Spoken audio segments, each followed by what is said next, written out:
girls, children of all ages, the one and only Kharlie Brown. And once again, it's time to go around the town with me, Kharlie Brown, of course.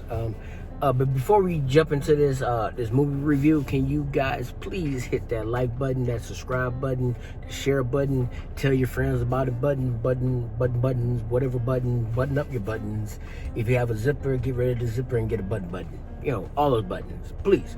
But right now, let's jump into this. The movie Thor, Love and Thunder. Now, this is the 4th installment of Thor. If you guys aren't up on game, if that's a good way of saying it, I don't know. Anyway, if you guys not up to par with everything that's going on with Thor, let's just go back, just do a little rundown real quick. So you had Thor, the first movie, where Thor ended up on the planet Earth. In that movie, he lost his brother Loki. Yeah, okay. So then, and that's when he met Jane. Then you have Jane Foster. So then you had Thor: The Dark World. That's when Jane Foster ended up with the ether within her body, and it was going all over the place. And the ether is one of the Infinity Stones. She ended up with that within her body, and Thor ended up coming to Earth, and he had to fight the Dark Elves. A lot of people didn't like that movie, you know, but you know it led you into other things that were happening. They spent a lot of money just for us to segue into other movies, but nonetheless. Then you had Thor 3, which is Thor Ragnarok, in which everybody loved that one. That's when Thor lost his oh God, what did he lose in that one? He lost his father. In Thor: The Dark World, he lost his mother. But in Thor Ragnarok, he lost his father, he lost his sister, his world was destroyed, they ended up on Earth. Then that's what led us in going into the Infinity War, and then after the Infinity War, we had the Avengers Endgame, and then brought us to this movie right here. If you guys remember Thor, you know, he was heavyset Thor, and at the beginning of this, they even showed it in the commercial. He lost his weight, he got back to being Thor that he is. Now, first off, let me just say this, pass or fail. The thing is, it's complicated with how I feel about the movie, and I think that a lot of people, like especially people like me who love comic books and who love superhero movies and comic book movies, we don't really want to say that many bad things about a certain movie, but I don't really care about that, because mainly the reason why we're thinking that we might lose something, but they're in phase 4. And at first, phase 4 is like how they set up their movies and stuff with Marvel. Like they have a goal, and they have a beginning goal and an ending goal, what they're leading to within each phase. And I'm starting to see within this phase that they're trying to get everything situated with like younger, like superheroes and stuff like that.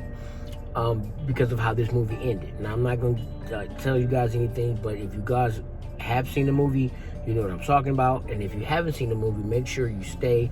There's a mid-credit scene, and then there's an end-credit scene. You need to see both of those, because both of those basically introduce, one introduces new characters, and the other one is just like a closing off of a story, of a storyline. But the mid-credit scene sets up a new hero / villain, or whatever they're gonna do with him. But anyway, you guys see it, you'll see that. Now, I'm gonna pass it because I did enjoy the movie. There were a lot of elements about the movie that I thought were really cool and good. There's a scene in the movie where everything goes to this like black and white, which I thought the color tone for that was really cool. The fighting, I mean, like the choreography for the fighting, whatever, it was kind of, I don't really know how I really feel about that, but the story that gets us from point A to point B, the villain's motivations, I like that. And what the villain was going through, I actually had a little bit of sympathy for the villain. And I like the villain. At the same time, them bringing back the character of Valkyrie, which I love. The character Valkyrie, and then bringing her back was great. Jane Foster becoming the mighty Thor, which in the comics that happened as well, when she was sick, and then she ended up becoming the mighty Thor. I think they did a really good job with that.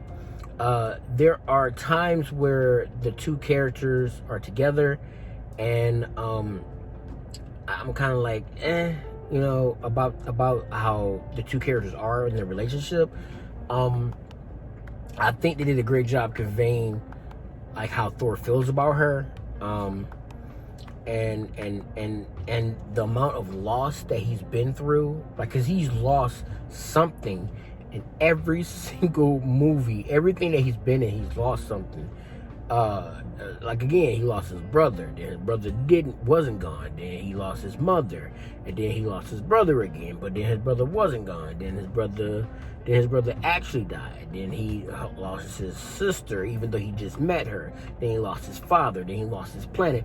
Thor has lost everything. Like, every movie he's in, he's losing something. Like, I'm just like, wow. The amount of stuff that they beat on his character and take stuff away from him is crazy. But to me, the thing that took me out of the movie is that, because it's a comedy, it's one of those Marvel action comedies, and there's times where I thought, and I feel weird saying this, but I thought some of the jokes were too silly, and then some of the jokes they kind of repeated over and over again.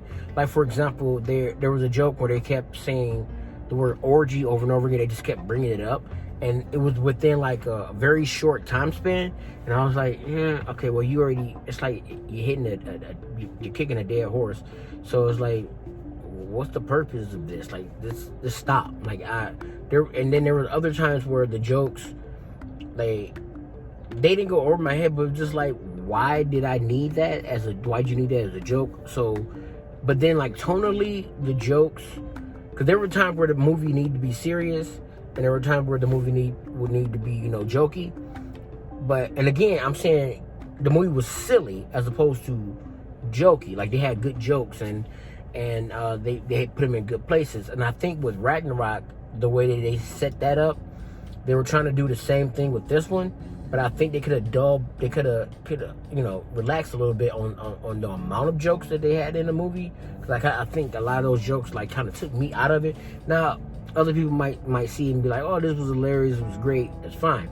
There's actually one part of the movie where, if you guys saw the trailer, you already know this, but Thor's clothes are taken off of him and he's all chained up and you see his butt. They kind of linger on it.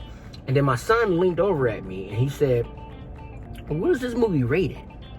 But the movie is rated PG-13. My son saying that, though, is when I thought to myself, like, yeah, it's supposed to be a PG-13 rating, and just the amount of stuff that you could get away with and you couldn't get away with, it's kind of iffy. Now I'm trying to figure out what you can get away with and what you can't get away with in certain movies now. But I can tell you this, though, Marvel does not, they don't.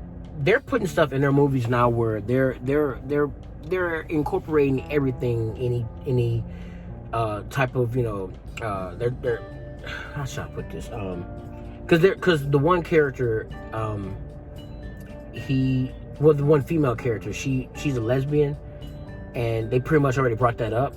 I mean, it doesn't take away from the movie, but it's like, oh, okay, well, they actually touched base on that more. Because, again, with Thor, there's a lot of loss in Thor, and you see the people's emotions and what they're going through. And I thought that was great how they had that in there. And then the one character, Korg, how he talks about how a baby is made, which I think that stuff is great to put in the movie. But with me, I think that, again, with the orgy joke, I just think that they overdid the joke. And, but I appreciate them, trying to make it to where adults and children both can enjoy the movie, and people of different backgrounds can enjoy the movie as well too, by putting certain elements like that into the movie. But again, my only problems that I have with it is the fact that some of the jokes were too silly. They could have relaxed a little bit on some of those jokes, and the tone was like kind of like a roller coaster. Like, it was like serious or not serious, serious or not serious, or it's like, oh, it's jokey, not jokey, too jokey, giving a lot of the things that were happening in the movie. All in all, I I would tell you guys to go and check it out. But with Marvel movies, you got to check it out because you need that to get to the next point. That's kind of how I felt about the movie The Eternals. Because with the movie The Eternals, I was like, do I want to tell people to watch this movie? Which there's a lot of good elements in the movie, but it's not like, all in all, when it comes down to movies, I think that this movie has got me right slap bang in the middle. And but I would recommend it to people, and I would give it a pass. Not a high pass, it's a low pass. It's dancing right there above, like like a right in the middle. But go check it out. Let me know how you guys felt about it. Comment down below if you've already seen it, and if you haven't seen it yet, let me know. I hope I didn't spoil anything for you guys, but go check it out. Soon, give it a couple months, or I think like a month or two, whatever. It's going to be on Disney Plus if you don't want to go see it in the theater. But I think it's really good to see this movie in the theater, and I haven't seen it in 3D, but some people have been telling me in 3D it's worth going to see it in 3D. But go check it out if you guys haven't seen it, or wait until it comes out on Disney Plus. It's up to you. However, you do need this to get you to the next point, because they always throwing something in there, little tidbit, little Easter eggs to get you to the next movie. With that being said, hope you guys are having a great day. And if you're not having a great day, call me, chit chat, try to lift your spirits. I'm strong. I can lift your spirits. I can do it. If you can pick up when I'm putting down, around the town, Kharlie Brown. Ta-ta.